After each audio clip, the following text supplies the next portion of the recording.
Hey, I'm Callie. Thanks so much for watching Graceland Online.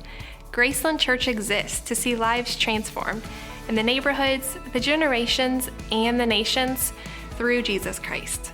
And the teaching that you're about to hear is based on the Bible, and we believe that it's going to be inspiring and relevant to your life. And if you're here because you're searching for answers to tough questions and looking for help on how to navigate life, we would love for you to text with any questions or if you just need someone to talk to. And again, thanks for watching Graceland Online. We're praying for you, and we hope that this video will be an encouragement to you on your spiritual journey. Once again, thanks for tuning into today's episode of Graceland Online.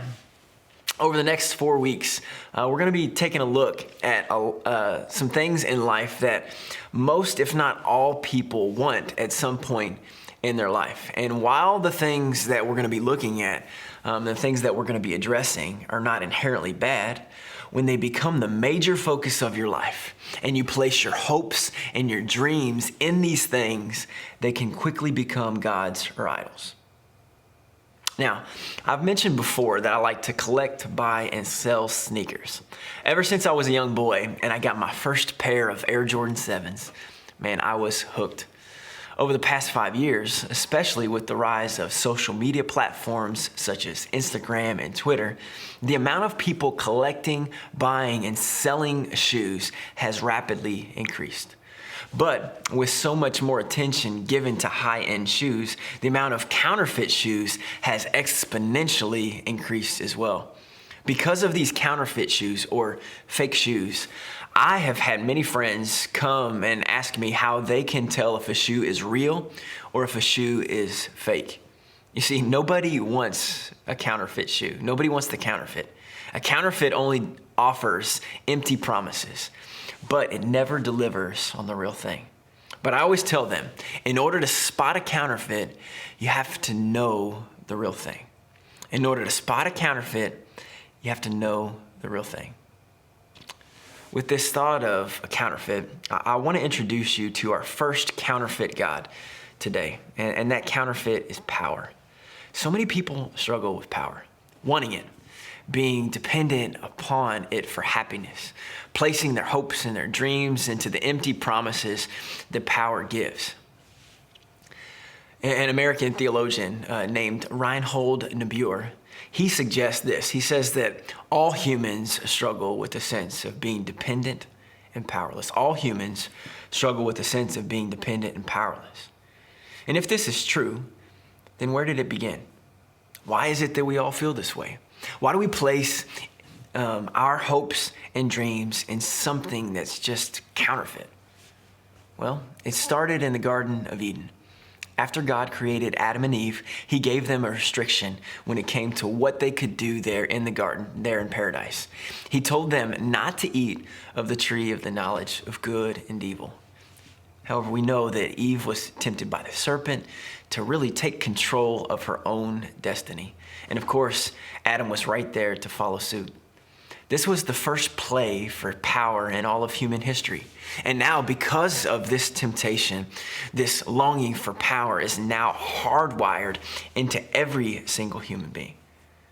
And while ascribing value to something is certainly not a bad thing, there is a very fine line between giving value to something and placing ultimate value in something. You see, so often the desire for power leads to having power. And when you get a taste of power, man, you tend to want more and more of it. And this is the downward slope of making power an idol in your life. But as I said before, this is counterfeit. It's not the real thing, and it can't bring fulfillment in your life. So with this in mind, I want to draw to your attention two detrimental effects when you seek after power that you can encounter. Two things when you make it ultimate in your life. Two things that often come along with making power an idol. First of all, many people with a great desire for power tend to be anxious and fearful. You see, the higher a person climbs, the greater the fall.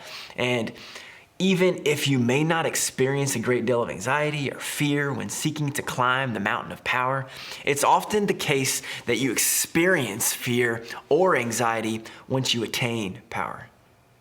The reason power is such a seductive counterfeit to God is because once you have it, you're going to do anything that you can to keep it. Pastor Tim Keller writes that power is often born of fear, and in turn gives birth to more fear.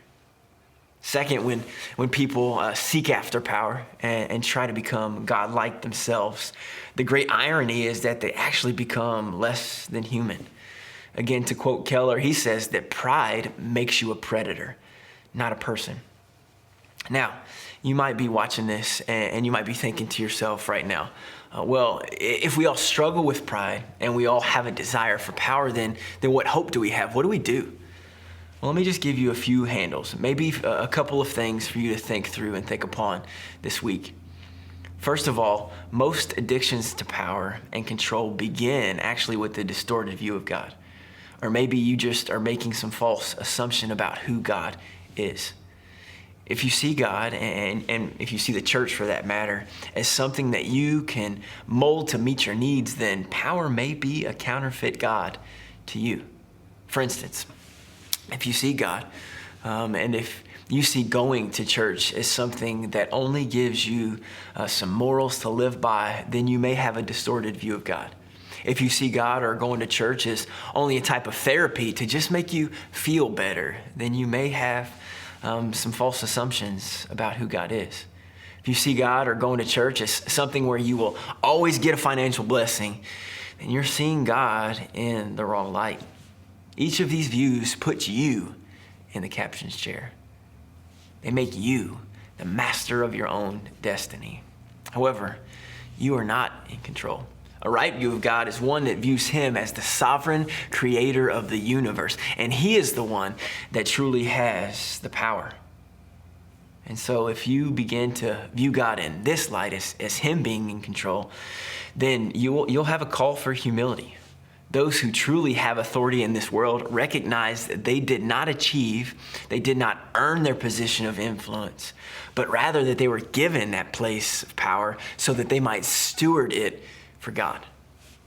We're all finite creatures that owe our allegiance to an infinite God that is our creator.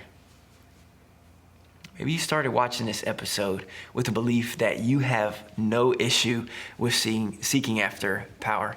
But I hope and I pray that from this message that you clearly see now that we are all tempted by the allure of power. One of the greatest deceptions about counterfeits is that they want you to believe that you have the real thing. If you can be convinced that you are the author of your own destiny, if you can be convinced that you are the ruler of your world, if you can be convinced that you are the one who has all the power, then you have made power an idol in your life. But as I said in the beginning, a counterfeit only offers empty promises, but it never, ever delivers on the real thing. But thanks be to God that he has given us his son Jesus to conquer this idol. We can know what our counterfeit in our lives because he has given us the real thing. He has given us Jesus, the only thing that should be first in our lives. If you'd like to know more about Jesus, or maybe you just want to chat a bit about some of the things that you heard today, we would love to connect with you. Please just text us at 812-432-2234. We would love to hear from you and walk alongside of you as you have some questions. And as always, if you found this message helpful, please be sure to like this episode or also subscribe to this channel to get more content. And lastly, if you have been blessed by Graceland Online, we would love for you to invest in what we're doing. You can give at our website at gracelandchurch.online. Blessings to you, and we will see you again next week. Thanks again for watching Graceland Online. We hope that God spoke to you today through this video. And again, feel free to text us if you have questions about what you heard, or if there's a way that we might be able to help you. You can also find more videos and resources at gracelandchurch.online. Thanks again for watching, and we hope you'll join us again soon.